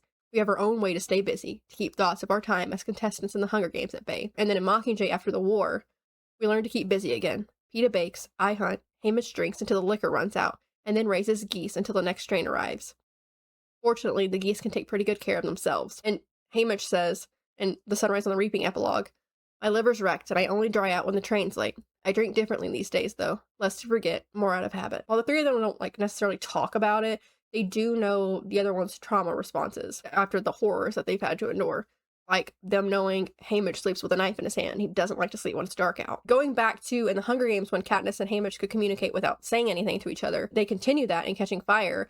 And they've also started to do that with saying one thing but meaning the other, and them understanding what they're actually saying. Like at the start of the tour, when Katniss goes to Haymitch's door to tell him about Snow's visit, she's kind of nervous about talking about this on the train, knowing that there's cameras around. That's when the train ends up stopping. She goes, the train's so stuffy, I say. It's a harmless phrase, but I see Haymitch's eyes narrow in understanding. I know what you need. And that's when Haymitch opens the door and he's like, I just need some air. And Katniss tells the Capitol, oh, he's just drunk, I'll go get him. And then they go out and they have their conversation. Katniss is now in a very similar situation that Haymitch was in Sunrise on the Reaping by being threatened by the president. He knows better than anybody what's going to happen if she fails. So Katniss is like, everyone's going to die if I fail. And quote, his face sobers, grows older in the glow of the red tail lights. Then you can't fail. And I think everyone talks about, Katniss and Haymitch's relationship, which I love their relationship. But I think Peeta and Haymitch's relationship is really underrated because he does care about Peeta too. And he knows, like, the good person that Peeta is. After Katniss realizes, I'm going to have to marry Peeta, I have to marry Peeta if I want everyone I love to stay alive. Haymitch gives my shoulder a pat and says, you could do a lot worse, He's saying it like, you could do a lot worse than Peeta. Peeta's a good person and he cares about you. But also on the other end of that, she could have lost Peeta too. Haymitch, who lost the person he loved, Katniss thinks, I think of Haymitch, unmarried, no family, blotting out the world with drink. He could have had his choice of any woman in the district, and he chose solitude. Not solitude. That sounds too peaceful. More like solitary confinement.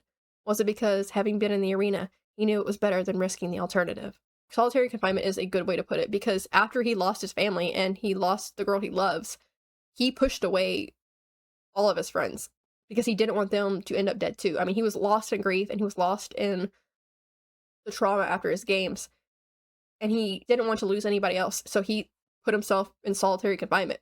That way, there was no one Snow could use against him anymore. So he pushed everybody away until Katniss and Peeta came along. Moving to Katniss and Cinna's relationship. I love their relationship too, and we get to see more of it develop in Catching Fire. He is really the first Capitol person that Katniss trusts, and Cinna genuinely wants to help Katniss. I mean, we knew that from the first book, but we also get to see like smaller moments of it just right now at the beginning of Catching Fire. Like him offering to help Katniss with her Victor's talent, by doing it for her. And they have like, I talked about like the smartass relationship between Katniss, Peeta, and Haymitch, but Katniss and Cinna also have like a little bit of this banter too. When Katniss is looking at the drawings that Cinna did, for her talent, I think I show a lot of promise, I say.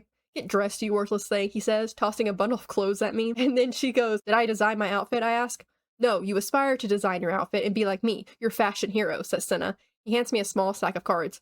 You'll read these off camera while they're filming the clothes. Try to sound like you care. Cinna also believes in Katniss even when she doesn't, which I will talk about more later on, but that's just another part of their relationship. But focusing more on like the clothes aspect, Katniss says, I may have no interest in designing clothes, but I do love the ones Cinna makes for me. So I've discussed before how Katniss sees things as like practical.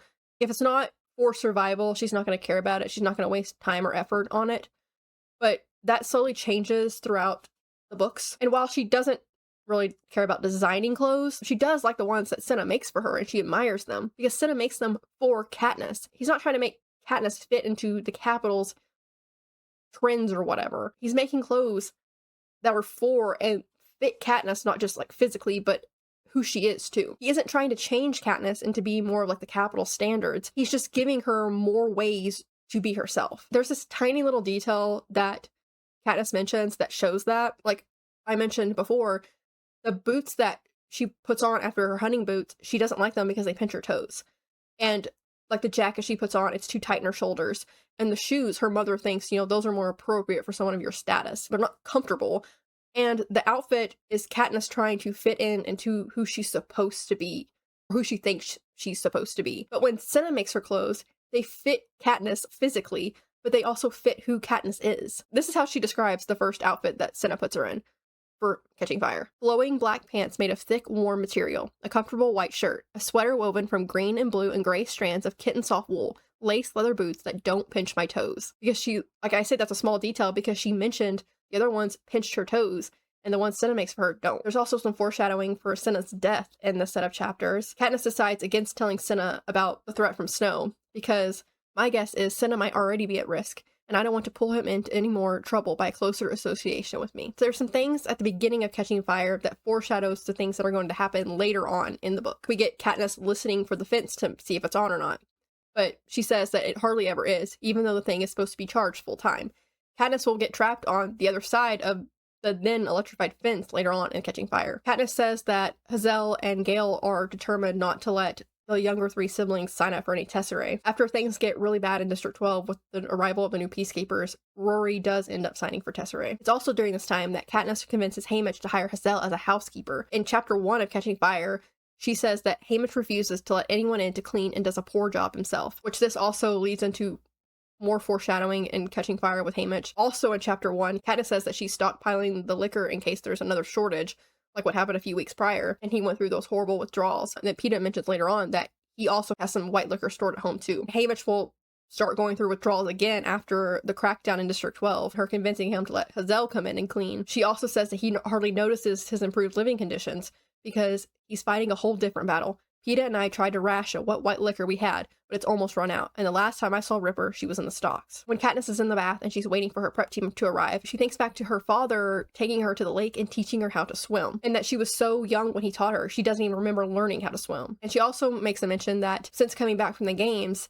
she's made the trip to the lake a couple times and she's gone swimming. This moment is not just a memory. Just like last games, the skills that her father taught her helped Katniss stay alive in the arena. And it's no different in the Court of Quell because most attributes for the 75th Hunger Games don't know how to swim. And there was nowhere even to learn how to swim in the training center. So you had to come in knowing how to swim or you better learn fast. Katniss being in the tub and thinking of swimming is kind of called back to because when the Quell starts and Katniss is one of the tributes that knows how to swim, Finnick says, "You can swim too." He says, "Where did you learn that in District 12?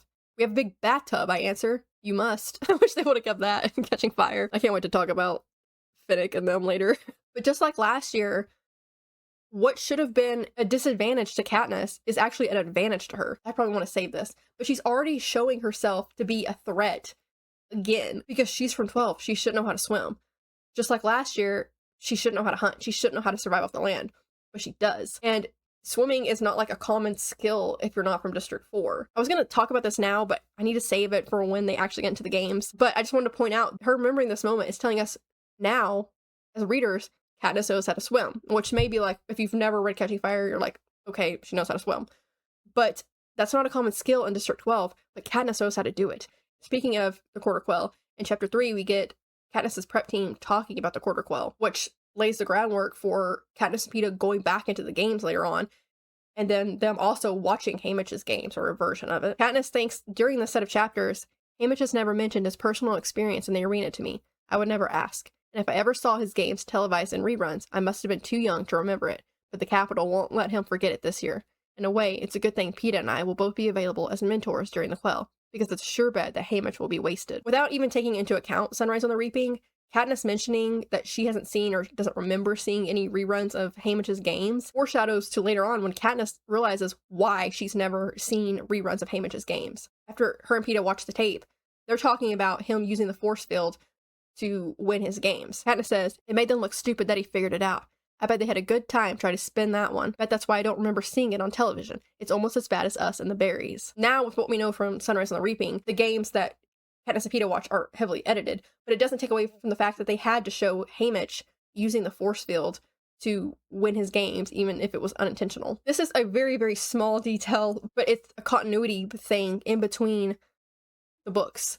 I had a brief moment of panic. I thought I wasn't recording the audio. That's happened before.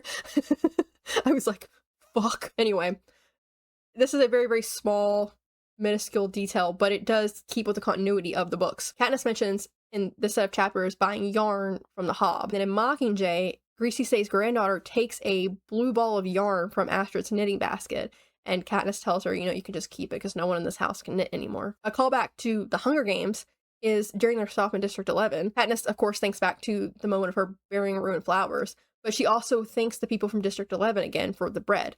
And she did that after she received it in the arena. She says, my thanks to the people of District 11, wanting to acknowledge that she knows how much this cost them. And then she does it again here too, because it may seem like such a small thing to everybody else that's not starving in the districts, that it's just a loaf of bread. But Katniss realizes how much it costs them and wants to acknowledge that and thank them for that. On a more happy note, we have Darius, at least happy for now.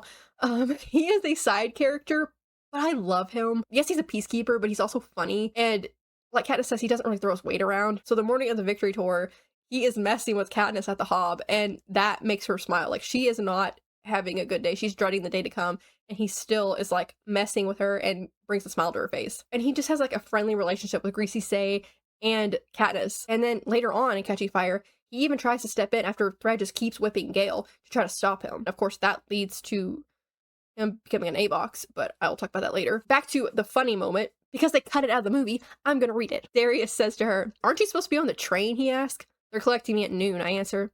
"Shouldn't you look better?" he asks in a loud whisper. I can't help smiling at his teasing, in spite of my mood. "Maybe a ribbon in your hair or something?" He flicks my braid with his hand, and I brush him away. "Don't worry, by the time they get through with me, I'll be unrecognizable," I say. "Good," he says. "Let's show a little district pride for a change, Miss Everdeen, He shakes his head at Greasy Say in mock disapproval and walks off to join his friends. "I want that bowl back," Greasy Say calls after him, but since she's laughing, she doesn't sound particularly stern. Is it just me, or I feel like Darius and Finnick would get along really well? Like, I feel like they would be friends. Just their personalities, I could see them being friends. This is from Mockingjay, but there's another funny moment like this with Darius that Katniss remembers. It was right after New Year's, before the 74th games. She says, "Darius was leaning on the post of the stall, tickling my cheek with the end of my braid," which he seems to have a habit of that, while I smacked his hand away. He was explaining why one of his kisses merited a rabbit, or possibly two, since everyone knows redheaded men are the most fertile. And Greasy Say and I were laughing because he was so ridiculous and so persistent and kept pointing out women around the hob who he said had paid far more than a rabbit to enjoy his lips. "See, the one in the green muffler? Go ahead and ask her if you need a reference." He's not being like gross about it. He's doing it in like a funny way too, like in a friendly way, like Finnick does. That's why I'm saying that just seems like something Finnick would do. To like mess with Katniss. Because the way Katniss is describing it, he's not actually flirting with her. But Gale does get jealous of this moment. But like the way Katniss is describing it, it's like Finnick, which Gale also gets jealous of. Gotta save that. They're just messing with her and they're making her laugh. So I don't know. I just think maybe that's one of the reasons I like Darius, is because he reminds me of Finnick. But speaking of Greasy Say, there's a line she says that foreshadows the rest of the series. Katniss tells her before the morning of the tour, "I just can't wait for the whole thing to be over," I whisper. "I know," says Greasy Say, "but you gotta go through it to get to the end of it. Better not be late." It's such a small line, but it just foreshadows the rest of the series. Like, you have to go through it to get to the end of it. You have to go through all this heartache. You have to go through the war to get to the other side of it. Some more foreshadowing and parallel points for Mockingjay in the set of chapters is this whole paragraph. There's a lot of little points. When Katniss is thinking, like, another one of my freedoms is being taken away, I don't get a choice anymore, I have to do this. My mind searches frantically for a way out. I can't let President Snow condemn me to this, even if it means taking my own life. So she almost did that last book in order to try to force the game makers to allow both her and Peeta to live. And she tries to do that in Mockingjay a couple times after Coin's death. Not only does she do that because she's just so severely depressed after everything, but she also just refuses to be used anymore, like what Snow's doing here. And it's because of her experience being used by the Capitol and then being used by Coin and all of this that she's like, no more. I would rather take my own life than be used again as another puppet. And this is not necessarily the start of it because she was in the games, but it's where we really start seeing the first side of that. In Mockingjay, after she shoots Coin, she says, "What if they're not going to kill me? What if they have more plans for me? A new way to remake, train, and use me. I won't do it. If I can't kill myself in this room, I will take the first opportunity outside to finish the job. They can fatten me up, they can give me a full body polish, dress me up, and make me beautiful again. They can design dream weapons that come to life in my hands, but they will never again brainwash me into the necessity of using them." That is going to be a hard thing to talk about in Mockingjay. She just is in such a dark place. But at this point in time in Catching Fire, after she's like, "I'd off myself before I let Snow condemn me to this," she says, "Before that though, I try to run away.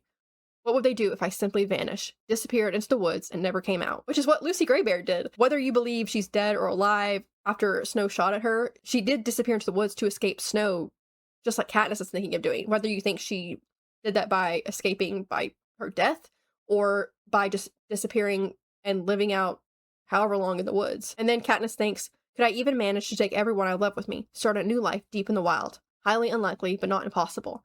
And then Katniss will seriously consider doing that and start planning it after the victory tour, after she's like, "I failed Snow." Speaking of some more Ballad of Songbirds and Snakes little references, Katniss mentions that one of the odors in Haymitch's house that makes it smell so bad is the smell of boiled cabbage. And the very first line in the Ballad of Songbirds and Snakes is, "Coriolanus released a fistful of cabbage into the pot of boiling water and swore that one day it would never pass his lips again." At the end of chapter 1, Katniss is heading back to her house and she doesn't know that Snow's there yet. But she says, "The snow has begun to stick and I leave a trail of footprints behind me. And that line made me think of the Wordsworth poem, or the ballad, that Lucy Graybeard is named after, and she sings Lucy Gray. The line is, "They followed from that snowy bank those footmarks one by one, into the middle of the plank, and further there were none." I'm going to talk about this when I cover ballad, but this line from Snow, it just reminds me of the Ballad of Songbirds and Snakes, which I will talk about that later. Snow is telling Katniss, "Do you have any idea what that would mean? How many people would die? What conditions those left would have to face? Whatever problems anyone has with the capital, believe me when I say if it released its grip on the districts for even a short time, the entire system would collapse." Which just makes me think of like Dr. Gall and him in the Battle of Songbirds and Snakes. He tells Katniss when he's talking about Gale, "You aren't doing him a favor by disappearing into the woods with him each Sunday. If he knows this, what else does he know? And how does he know it?" He knows more about District 12's woods than Katniss would think. He knows about the lake and the house by the lake that Katniss's father showed her. There's a lot of Snake and Snow comparisons. When she walks into the study and she sees that it's Snow, she says, "I'm staring into the snake-like eyes of President Snow." And then it's jarring to see him surrounded by ordinary objects in the room, like taking the lid off a pot and finding a fanged viper instead of a stew. And then how she reacts to Snow being in her home is, "In fact, I treat him as if he's a real snake, the venomous kind." And even when she's describing his appearance, she says, "I'm expecting snake lips," which is to say none, but his are overly full, the skin stretched too tight. And this conversation between Snow and Katniss at the start of the Victory Tour is directly referenced in Mockingjay right before Katniss shoots coin. So he tells Katniss, "I think we'll make this whole situation a lot more simpler by agreeing not to lie to each other," he says. "What do you think?" I think my tongue is frozen and speech will be impossible, so I surprise myself by answering back in a steady voice, "Yes, I think that would save time." In Mockingjay, she says, "I utter my first words since my sister's death. I don't believe you." Snow shakes his head in mock disappointment. "Oh, my dear Miss Everdeen, I thought we had agreed not to lie to each other." Then, literally right before she shoots coin, she thinks, it's as if he's speaking the words again. "Oh, my dear Miss Everdeen, I thought we had agreed not to lie to each other. He's right. We did." And then she shoots coin. Another foreshadowing moment between this conversation and then the events in Mockingjay is Snow realizing how much Katniss actually does care about Peeta. He tells her in Catching Fire, aim higher in case she falls short, to convince him that she defied the Capitol and she defied the games because she's in love with Peeta. And she does do this. She's not trying to, but she really does care about him. So we'll talk about later. Snow knew no matter how she acted, it wasn't going to change the uprising. It just may not add more fuel to the flames. That's essentially what he's doing at this moment. He's just trying to convince her. He's just trying to scare her enough where she won't add more fuel to the fire. But he's also using this moment to see how much Katniss cares about Peeta. And then he uses that knowledge of, oh, she really does love him, because he will use Peeta to try to break Katniss and Mockingjay. This is pivoting for a minute, but I want to just briefly touch on the Capitol's beauty standards. So we all know that, the Capitol has like crazy outfits and styles, but I just also want to point out a couple small things with it, because there's some things with, our current beauty standards that are the same in the Capitol. Katniss says, "I hadn't thought about it much, but in the arena, at least some of the boys got to keep their body hair, whereas none of the girls did. I can remember Peeta's now, as they bathed him by the stream, very blonde in the sunlight, once the mud and blood had been washed away. Only his face remained completely smooth.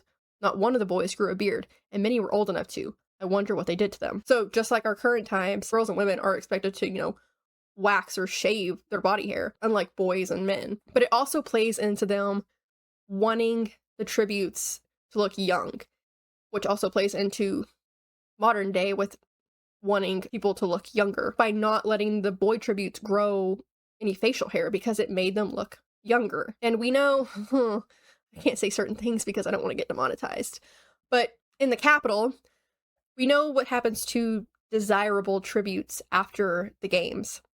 And I'm sure that a lot of people that are partaking in what they do to victors afterwards would prefer them to look like children. Like, that may be part of the reason, like, the women and the girls, they can't show, they can't have body hair, but it's also why the boys are not allowed to have, like, any facial hair.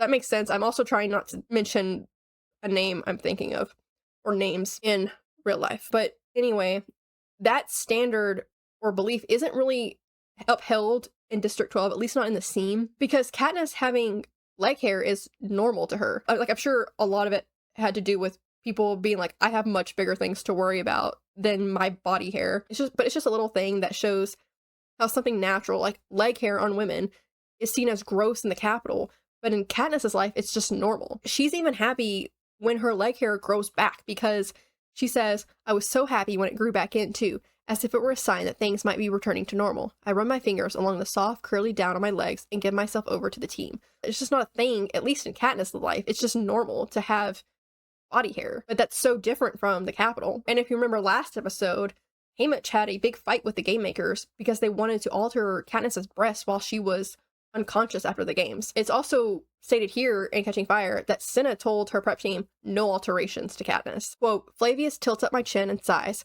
It's a shame Cinna said no alterations on you. Yes, we could really make you something special, says Octavia. When she's older, says Venia almost grimly, then he'll have to let us. Do what? Blow up my lips like President Snow? Tattoo my breast?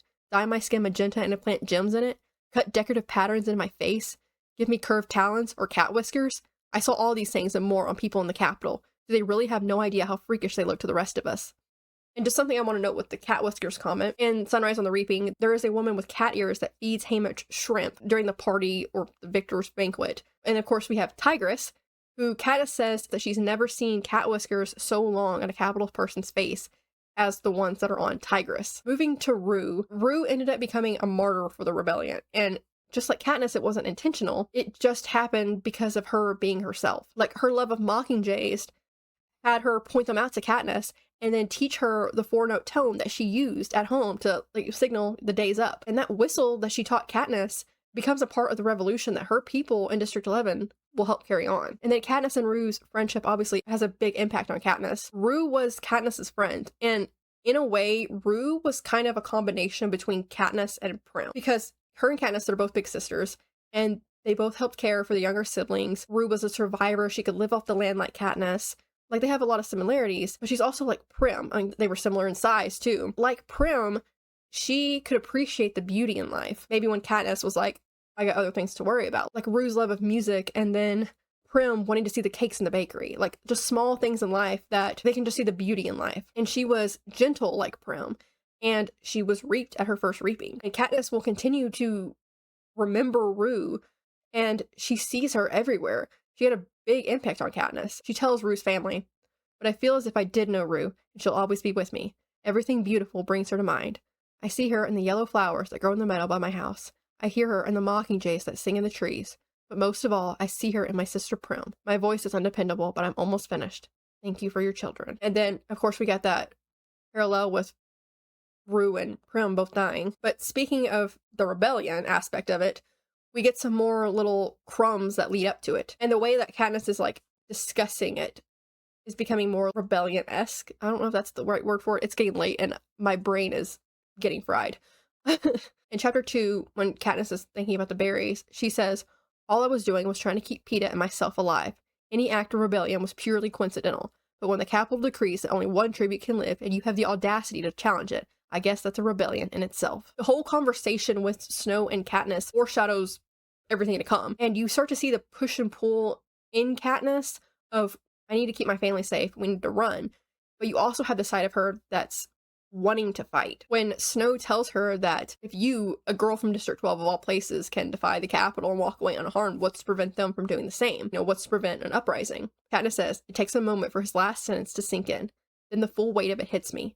There have been uprisings, I ask, both chilled and somewhat elated by the possibility. So there's already a part of Katniss that wants to fight. Snow says, not yet, but they'll follow if the course of things don't change. And uprisings have been known to lead to revolution, which they will. And then Katniss says, I don't know how I dare to say the next words, but I do. It must be very fragile if a handful of berries can bring it down. Which, those handful of berries help start bringing it down. And Snow even tells Katniss, your stylist turned out to be prophetic in his wardrobe choice. Katniss Everdeen, the girl who was on fire. You have provided a spark that, left unattended, may grow into an inferno that destroys Panem. And then when Katniss is like, why don't you just kill me now? Snow goes, publicly? He asks. That would only add fuel to the flames. A different president will attempt to do just that with Katniss by killing her to add more fuel to the flames. In Mockingjay, when Coin sends a still hijacked Peeta to join Squad 451, Boggs even tells Katniss as much. She doesn't need you as a rallying point anymore. As she said, your primary objective, to unite the districts, has succeeded, Boggs reminds me. These current propos could be done without you. There's only one last thing you could do to add fire to the rebellion. Die, I say quietly. Yes, give us a martyr to fight for. And then when Katniss and the others are thought to be dead, District 13 breaks into the Capitol's broadcast of Snow talking about her, and then Coin uses her death and uses her as a martyr. Back to Snow and Katniss's conversation. He knows that the spark has already been ignited for the rebellion. And him coming to see Katniss wasn't to convince her, you have to convince everyone of your love of Peeta, and that'll cool down the districts. Like, that's the way he phrased it. He wants her so worried and so focused on that she doesn't overtly or inadvertently add more fuel to the flames, which she does end up doing. And Katniss even realizes this herself after her conversation with Bonnie and Twill later on. She says, listening to Bonnie and Twill confirmed one thing. President Snow has been playing me for a fool. All the kisses and endearments in the world couldn't have derailed the momentum building up in District 8. Yes, my holding out the berries had been the spark, but I had no way to control the fire. He must have known that. So why visit my home? Why order me to persuade the crowd of my love for Peeta? It was obviously a ploy to distract me and keep me from doing anything inflammatory in the districts, and to entertain the people in the capital, of course. I suppose the wedding is just a necessary extension of that. And her proving to him that she does love Peeta in whatever way that is right now. She gave Snow another weapon to use against her in Mockingjay. In District 11, it seemed like they were waiting to see if Katniss is who they thought she was. And when she spoke about Thresh and Rue, she proved to them that she was. She wasn't trying to, but inadvertently, that was another spark. Katniss says, what happens next is not an accident. It's too well executed to be spontaneous, because it happens in complete unison. Every person in the crowd presses the 3 middle fingers of their left hand against their lips and extends them to me. It's our sign from District 12. The last goodbye I gave Rue in the arena. Catching Fire starts with Snow in the Capitol trying to continue to cage Katniss and shrink her freedoms even more. Post-games, Katniss has learned what being a victor really means. In some ways, she was freer before the games than she is now being a victor. Like her box of freedom she has, just continuing to get smaller and smaller. And instead of that breaking her like they're trying to do, it just causes her to push back. After Haymitch tells her, it's not just this trip, it's the rest of your life. She says, the full impact of what he's saying hits me. I will never have a life with Gale, even if I want to. I will never be allowed to live alone. I will have to be forever in love with Peeta. The Capitol will insist on it. I'll have a few years, maybe, because I'm only 16, to stay with my mother and Prim, and then... And it's not that she doesn't want to be with Peeta. She does choose that for herself, to be with Peeta after everything. Like she says, that's not the point, that, it's Peeta. It's the fact that my choice is being taken away from me, that my choice whether I get married or not is being taken away from me. And remember, in Katniss's mind, marriage equals children, and Katniss does not want children at this point because she doesn't want to bring them into this world. She doesn't want to subject them to the games. And now, especially since she's a victor, she knows that if I have a kid, they're going in the games. When she's talking about everything that Haymitch said, everything he said was true about the Capitol's expectations, my future with Peeta, even his last comment. Of course I could do a lot worse than Peeta. That isn't really the point though, is it? One of the few freedoms we have in District 12 is the right to marry who we want or not marry at all. And now even that has been taken away from me. Who would have thought taking away people's rights would cause them to want to push back? The last thing I'm going to cover in this section is Katniss starting to become the Mockingjay unintentionally. Because Katniss doesn't originally set out to overthrow the Capitol. It's her actions and her reactions to stuff that helps her ignite the rebellion. Because this has been building for years. Even without the knowledge of Sunrise on the Reaping, revolutions don't happen overnight. It just took someone coming along with the right personality, the right set of circumstances, the right skill set, and the right amount of luck to finally ignite this rebellion. Haymitch will even point this out in Mockingjay, that the moments that moved people were not moments that were staged or played it for the cameras. They were moments that came from her. And in Catching Fire, when she sees everyone salute her, she was just trying to express her thanks for Thresh and Rue. She says, the full impact of what I've done hits me. It was not intentional. I only meant to express my thanks, but I have elicited something dangerous, an act of dissent from the people of District 11. This is exactly the kind of thing I'm supposed to be diffusing. She's not even trying to be a revolutionary. She's just being herself. And Haymitch will say in Sunrise on the Reaping, he tried to do this, but maybe she was just smarter or got luckier because she was able to light the fuse that, assumingly, they've been trying to do throughout the years. We know specifically in the 50s Hunger Games they were trying to do that. There's more failed attempts. But it was Katniss not even knowing about these plots behind the scenes that ignited it. Because remember, in Sunrise on the Reaping, Haymitch goes in wanting to paint his own poster. Katniss goes into the games wanting to survive. It's because of who Katniss is, her set of circumstances, the right timing, the right arena, the right people, that it just became the perfect storm. and finally ignited what they were trying to do all this time. That is it for the deep dive section of these set of chapters. Now I'm going to go into the symbolism of names and stuff that's mentioned in the set of chapters. Again, if you want me to reiterate what something symbolizes of something I've already covered, comment down below, because I don't know if I should or not. So if you could just let me know. I won't like cover it like every single episode if something's mentioned every single time, but I just mean like for the Hunger Games episodes and then for Catching Fire episodes, should I do something for the Catching Fire episodes? That's what I mean. But anyway, for names, Hazel means hazel tree or light brown. Rory means red king. Vic can mean conqueror, champion, the bishop, or from the village. Posy is, of course, a small bouquet of flowers. Cray is a prosperous person or someone who lived near a chalk outcrop or deposit. Darius can mean he who upholds good. In ancient Rome, because we know Suzanne Collins loves to name her characters after Roman figures, Darius the Great was the third king of kings. Seneca, because we learn his name in Catching Fire, can mean old man or just old or ancient, and wisdom. In ancient Rome, though, Seneca the Younger was executed by forced suicide for an alleged complicity and conspiracy to assassinate Nero. And his last name, Crane, is just like a long-necked bird. For other symbolism, snakes, which I think I've already covered, but I'm going to add it here anyway, can represent, of course, power, rebirth, evil, lies, life and death, and the unknown. Roses can represent love, purity, and beauty, but also jealousy, pain, and royalty. And also, just like in the Hunger Games, roses can represent, Snow's power. Tiger lily, which is what's painted on one of Peeta's cookies, is a flower that can have orange petals, which is Peeta's favorite color, and they can represent good fortune, prosperity, and devotion. A beaver can represent cleverness, persistence, and harmony. An ermine can represent purity, honor, and nobility. There's a famous painting that's the lady with the ermine, and it depicts a 16 or 17-year-old girl who is a mistress of a duke, and it represents purity and moderation. There's also like squirrel and rabbit, but I've already talked about those, so I didn't know, like those are the ones I'm like, do I include those or not? Cinders are remnants of a fire after a blaze and can represent destruction, transformation, and renewal. Yarn can represent a story or passing of time. A gourd can represent beginnings and endings, emptiness and inclusiveness. Beans can represent poverty. Brass can represent strength, durability, prosperity, and it can be associated with fire. For the quotes that I haven't mentioned, I think I've pretty much already mentioned the ones I wanted to talk about, but there's three kind of funnier ones. They kind of show more about Katniss's personality, and they're all about capital citizens. So the first one, she's talking about Snow. She says, I have to wonder if his mouth has been altered to make him more appealing. If so, it was a waste of time and money because he's not appealing at all. And then with Effie goes, all right, Katniss, big smile. You're very excited, right? I don't exaggerate when I say she shoves me out the door. And then this is about her prep team. She says, as far as I can tell, they never get up before noon unless there's some national emergency like my leg hair. Finally, for the book to movie changes. There is obviously some changes in Catching Fire from the book to the movie, but I feel like Catching Fire does a better job than most movies with adapting from a book. But nevertheless, some changes are in the movie.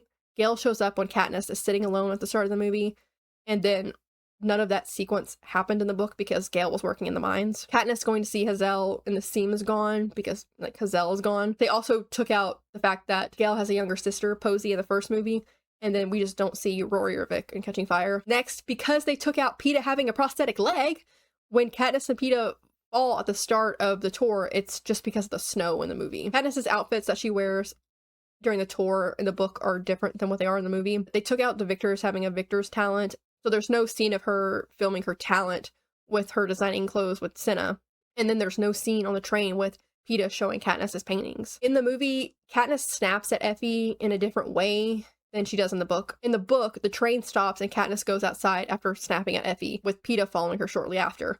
In the movie, she goes to the back of the train, and that's where Peeta and Katniss have their talk instead. When Snow comes to see Katniss in the movie, he's watching footage of their games, and then shows her footage of Gale kissing her. In the book, he isn't watching anything, and he just tells her that he knows about the kiss. Speaking of the kiss, in the movie, they make it happen right before the victory tour starts. In the book, it happened several weeks after Katniss came back from the games, and it was not inside District 12 like it is in the movie. Darius is gone from the movies, and so is the scene with the Hob in the morning of the tour. In the book, Astrid brings Snow in some tea and cookies. In the movie, they're just already there when Katniss comes in, and Katniss doesn't grab a cookie like she does in the book. They're given plaques and bouquets in District 11.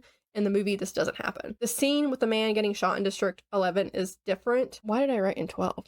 What the fuck? The scene with the man getting shot in District 11 is different in the movie than it is in the book. And by that, I mean in the movie, Katniss tries to stop them because she sees them go out there and grab him. But in the book, they were walking back and Katniss was like, I forgot my flowers. So they stopped and Peeta was going to go back and get them.